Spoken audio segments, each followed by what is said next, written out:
All right. Hello, everybody, and welcome to codeLive. My name is Philippe Ozil. I'm a developer advocate at Salesforce, and you'll be with me for the next half an hour or a bit more.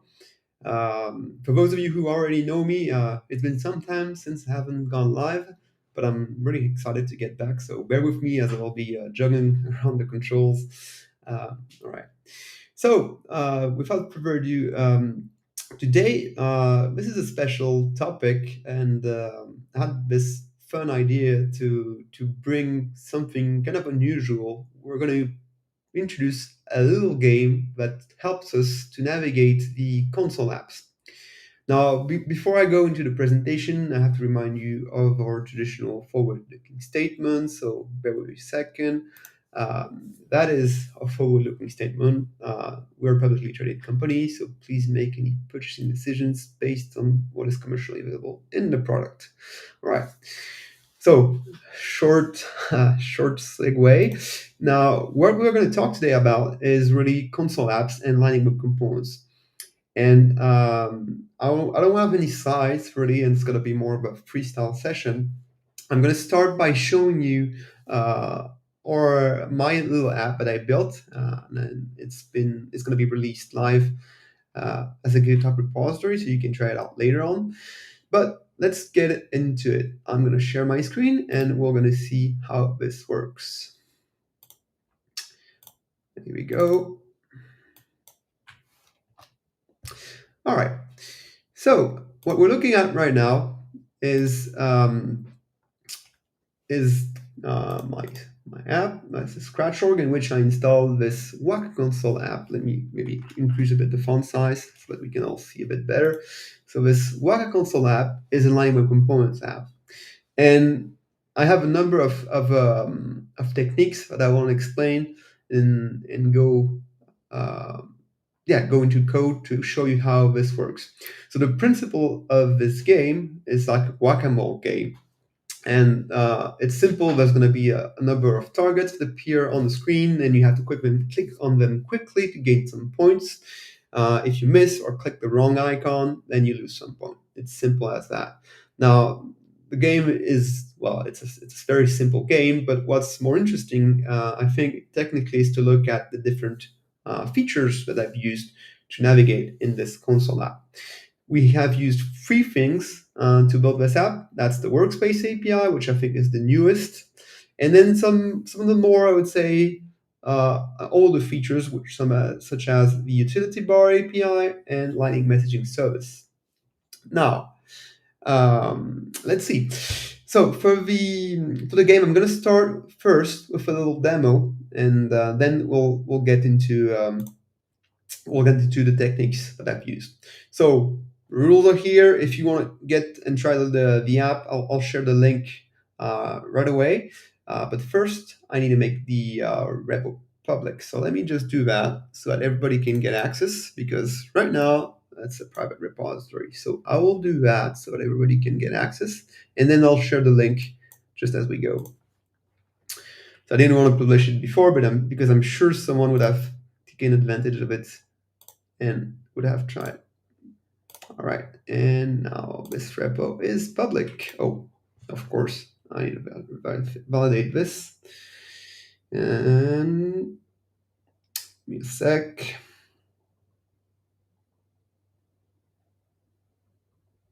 Huh. Obviously, that's interesting. Why can't I approve? There we go. All right, so the repo is public. All right, and you can try it. Now, I'm going to share the link so that everybody else can get it quickly. I have a little nice QR code feature here, and we should be able to see it, the link pop up on your screen now. All right, so that's the link to the app.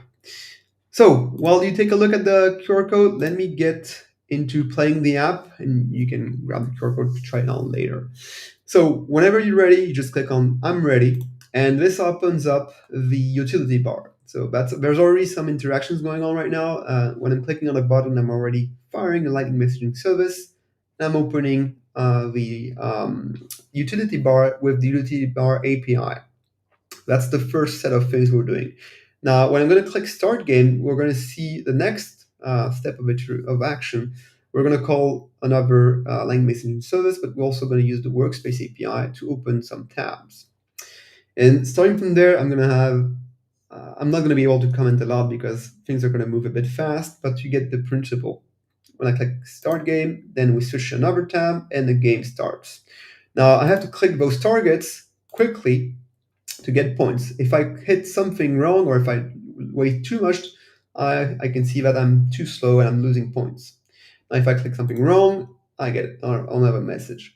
So it's a very simple game. You just have to be very fast and click the right targets. Of course, the targets are moving randomly, and that's the challenge there. Hit the targets quickly. All right, so at any point, I can also stop the game and go back to the Welcome tab. Now, what's interesting here is that we saw a number of things happen. We saw maybe it was a bit fast, but you saw that the tabs were moving and they were highlighted with the colors. The green when I hit the right target, the orange when I was missing the target, when I was waiting for too long, and the red when I was hitting the wrong target. So let's see how all of this works and how we can use the LWC features to really get started and work with those. All right. So that's the app. Now we've seen the app, let me close the QR code. I hope you got time to copy it. If not, I'll show it later on. So we're now in Visual Studio Code, and we're going to take a look at the source code that helped us build this little app there. So the game is very simple. In fact, there are just a few Lightning Web components that we use. Obviously, the welcome page, which is just showing you the instructions, the game utility, which is the utility bar that we have at the bottom of the screen. We have the game time, which is just the holder for the welcome screen, for targets, and the targets, which are some random generated targets with a special layout, I would say, based on Lightning Design system. Right. So we're not going to look too much at the styling. We're more going to focus on the logic. We also have a shared components code, but this doesn't have any graphical use. It's just a bit of a set of constants that I'm sharing across multiple components and some nice helpers. So let's just start maybe with the welcome screen, and we're going to go through the scenario of the game to see how it goes. That's the first thing you see. You see the welcome screen. The welcome screen has a first check. It's making sure that you're using the console navigation. I didn't show you that, but if we opened the welcome tab in a view that is not in a console app, we would see an error message. We can see that it's actually below there. If you open it in a non-console app, you'll see it can only be played in a console app. Now, that's already a little helper. How did we check that we were indeed in a console navigation? So let's check. That's the first use of the Workspace API. The Workspace API bundles a number of things, and one of these things is a wire adapter that lets us check whether we're in a console navigation app. So that's already the first thing you want to do whenever you want to call the API is first check that you're inside a console app, because if you're not, well, you won't have access to the console API. And let me check if I can show you that. So right now, this is a console app. As you can see, you have the menu there. But if I were to open my my welcome component, I don't know, in maybe the sales app, for example, which is not a console app, and if I were to open my welcome tab here, which I'm allowed to do, you can see now that I have this little error message, right? So let me get back to my app. So that's the first thing. Using the Workspace API, we use the first wire adapter to check that we're indeed in a console app.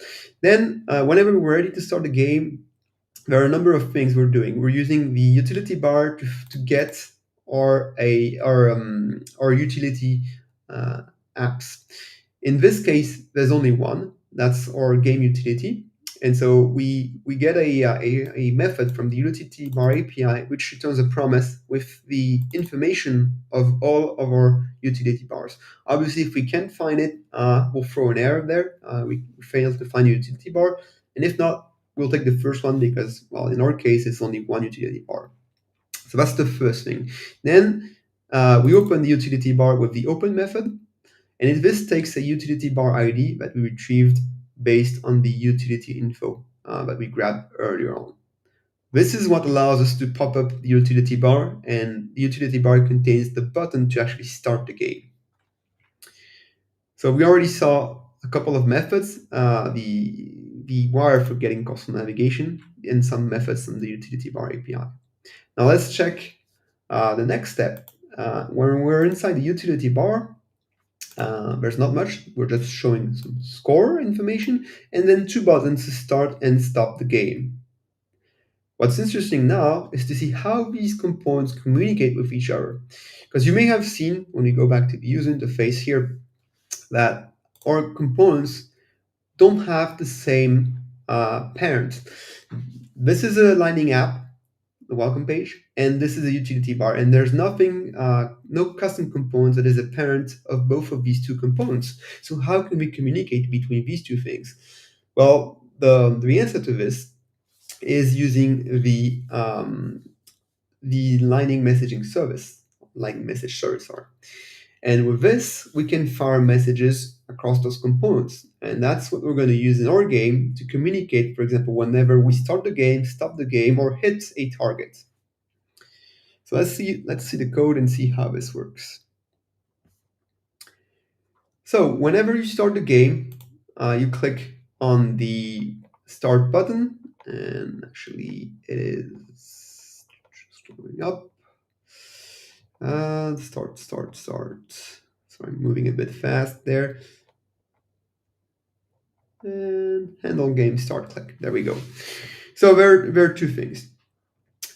We open the tab using the Workspace API to show the game tab. That's going to be open in the new tab. And you can see here we can already specify a number of things. We can specify that we want to focus on the tab, and we can specify a custom label and a custom icon. This will override the default icon and name that we have specified at the tab level.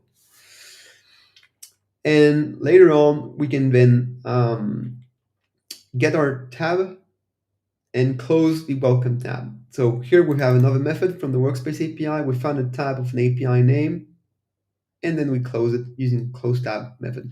Now, all of these things are returning promises, so we have to use async await because they're not instant. And finally, I'm using my change state helper method here, but is actually bundled in my shared code utility. I'm going to open it here, shared code. We use this shared code utility to publish an event. So how do you publish events? First of all, you have to import the link to your event. Here, this is a message channel event that I built. This is something you have to do with metadata. And you can see it's in my my Salesforce project metadata. I have a message channel here, and this is just a simple bit of metadata. In my case, I didn't specify really a set of fields. There's only one field because I've reused this message for different purposes. But I'm just passing a payload with some JSON that I'll be able to circulate it around my different components. What I could have done is create multiple message channels and specialize them a bit more for specific purposes. Like I could have a game start event, game end event, or target hit event. I decided to go simple to not have too many message channels and simplify this a bit. Now, depending on the complexity of your app, you may want something more specific. One thing that is important to mention, though, is that the field names here are not typed. So whatever you decide to go for, if it's one single message multipurpose or multiple specialized messages, you can't really refine the type of the fields there. So that's good, something important to remember. In my case, I'll be only passing some JSON in the payload. So my message channel is deployed. I've imported here the reference to my metadata. You can see that's like a custom object underscore C, but it's belonging to the message channel domain there. Then I have some methods from the messaging service. In this case, in this component here, I'm only publishing my events. And you can see in some other places I will be subscribing to them. It's really like a PubSub API. You publish and subscribe messages. Now, when I run the change set method here, I'm passing message context. Now, we didn't talk about this earlier, but message context is coming from my Lightning Web component.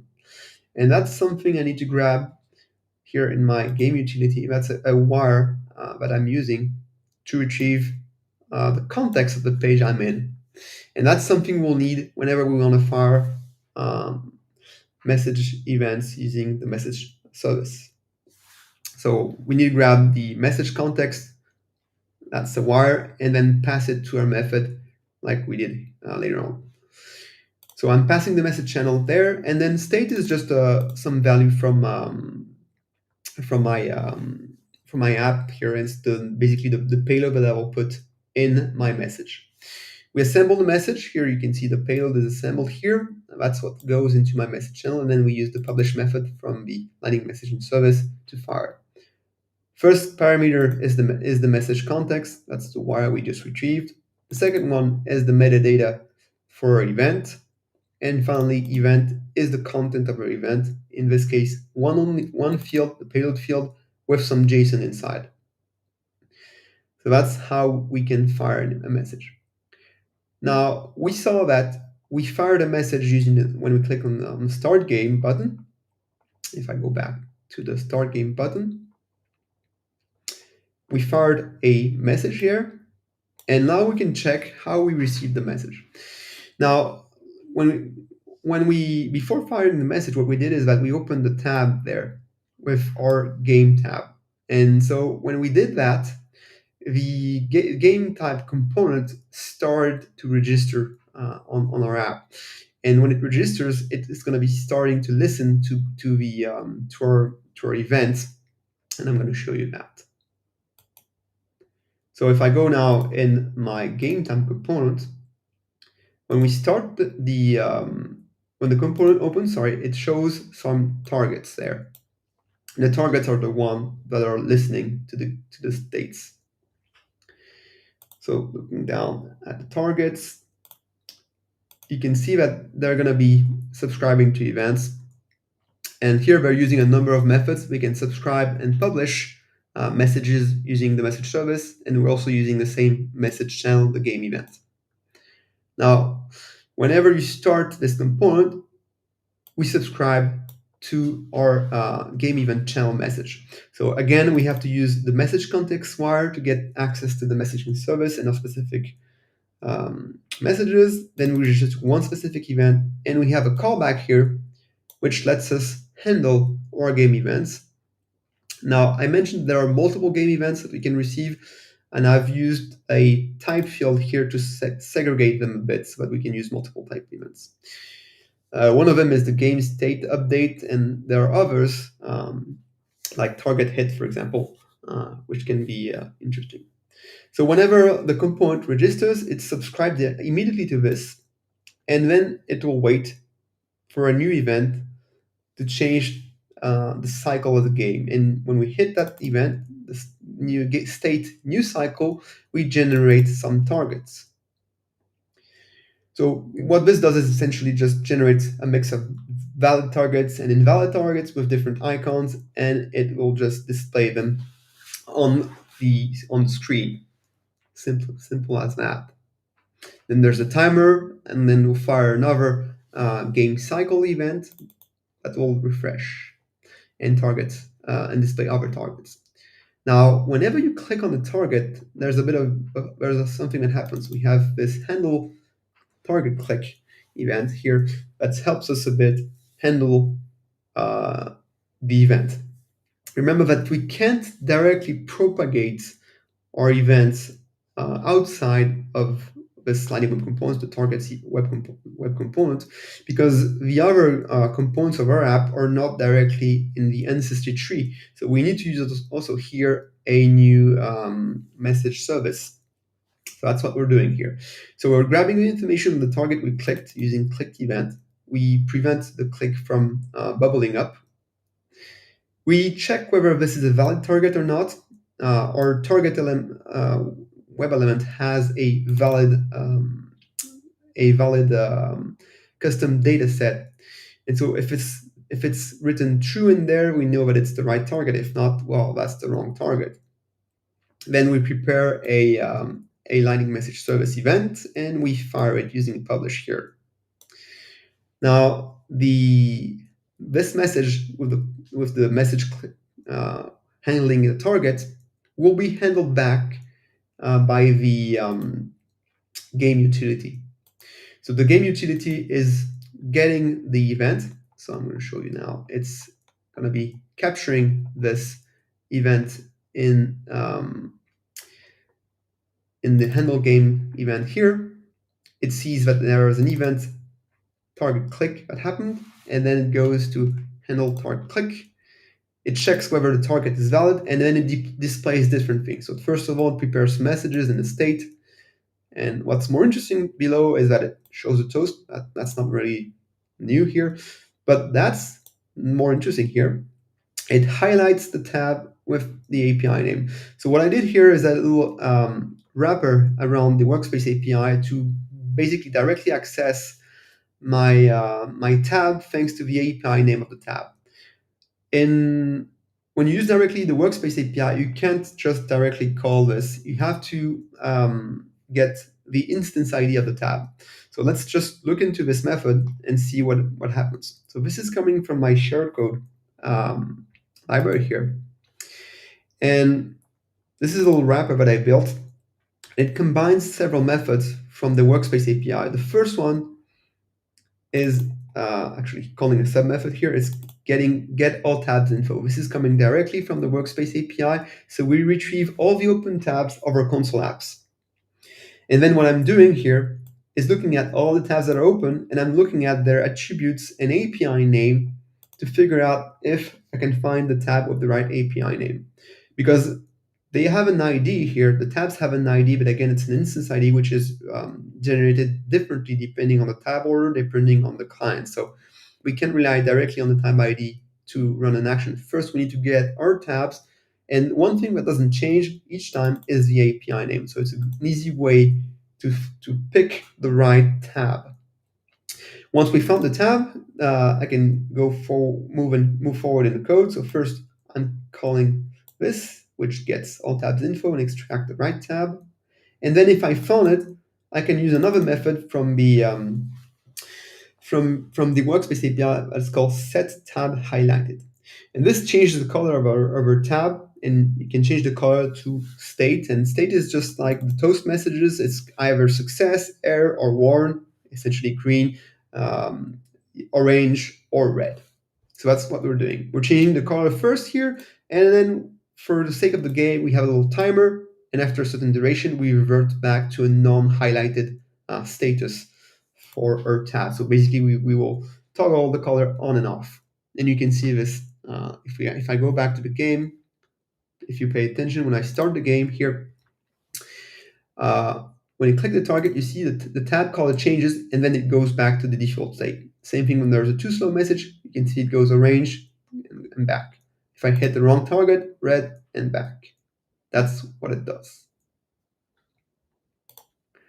And when I click stop game, well, you saw that I closed the game tab and I got back to the welcome tab. That's in a nutshell what you can do with Workspace API and the whole game. Now, you can explore this game, and another thing you can do also is to check out Lightning Web Component recipes. So if I show you this as well, I want to show you that there are a lot of other things you can do. I haven't put them in the game, but I think it's still relevant and interesting to look at. If you look at our Lightning Web Component recipes sample app, you'll be able to see a bit more options there to interact with these features. Oops, there we go.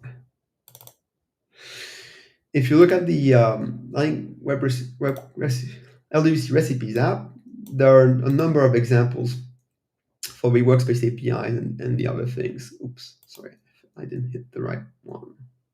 You have the LWC Recipes app, but you also have this other one here, the LWC Recipes console app, so that you can directly start the app in console mode. And from there, we have a number of smaller recipes which show you how you can interact with those. For example, here, open a new tab. I don't know. Oops, not this. There we go.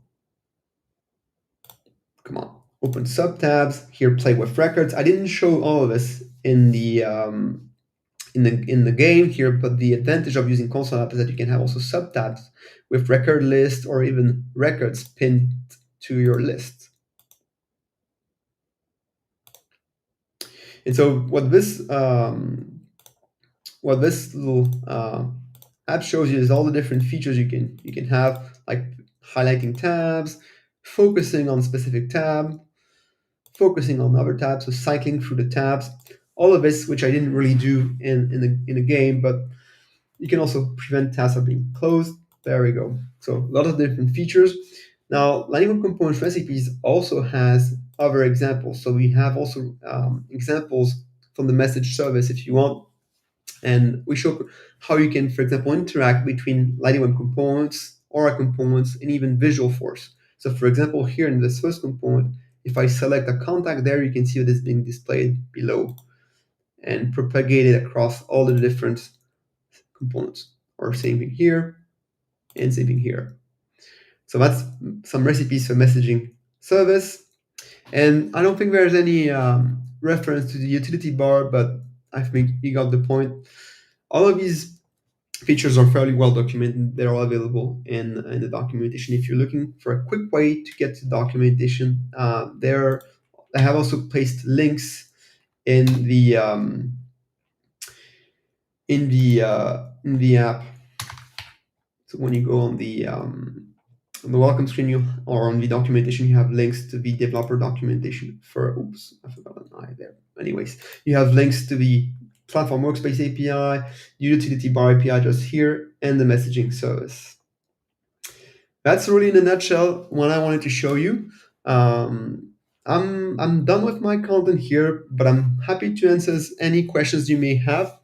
We're now using this shorter format. Usually we had codeLive for a longer period, for an hour, but now we're going down to half an hour.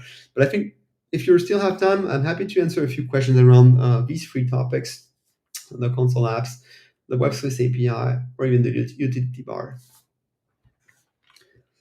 Go ahead if you have any questions.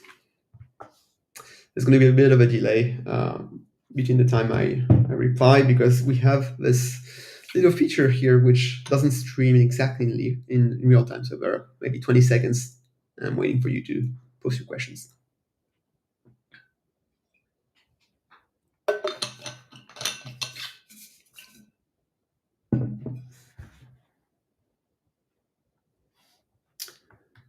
And while you're typing your questions, well, you know what? I'll play. That's another way to pass the time. Oops.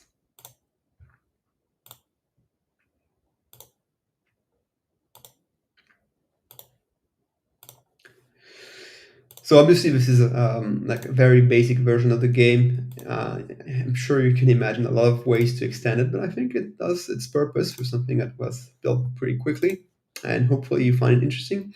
Another thing that I didn't highlight in this app here is that I used a number of styling hooks as well. So if you are interested in looking at this tile design here, you can explore the targets component to see how this was built with some styling hooks. All right, I can see some questions there. Is the Workspace API supporting Experience Cloud? I don't think Experience Cloud really handles the console navigation, and the easy way to check it is looking at the documentation.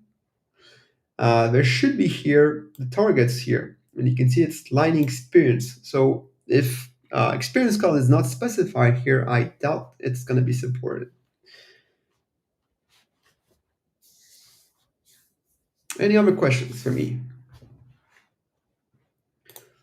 And by the way, you can see also utility bar only specifies Lightning experience. I'm not exactly sure whether this works as well the for Experience Cloud. I know for sure that the toasts don't work. That's for sure. The toasts don't work with Lightning experience.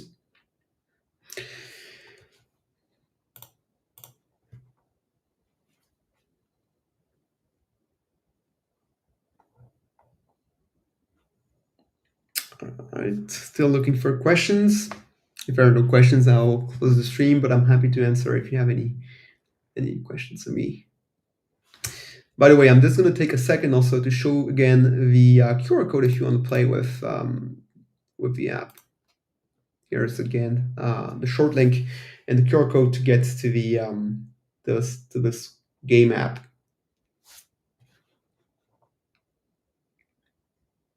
And for those of you who are on LinkedIn, you're not alone. You are also connected with people on YouTube. So we're streaming on both platforms. All right, another question from Nicket. Is there a way to is a plan to support GraphQL for Experience Cloud in next release? That's a good question. I honestly don't know. I'm not part of the engineering team, but I can take this question to them. I haven't heard anything really uh, recently on the GraphQL side of things. So I don't think so. But again, don't quote me on this. We would have to ask to the Lightning Web Components team. A good way to ask would be to go on the Trailblazer community. Where might be able to respond directly to you there.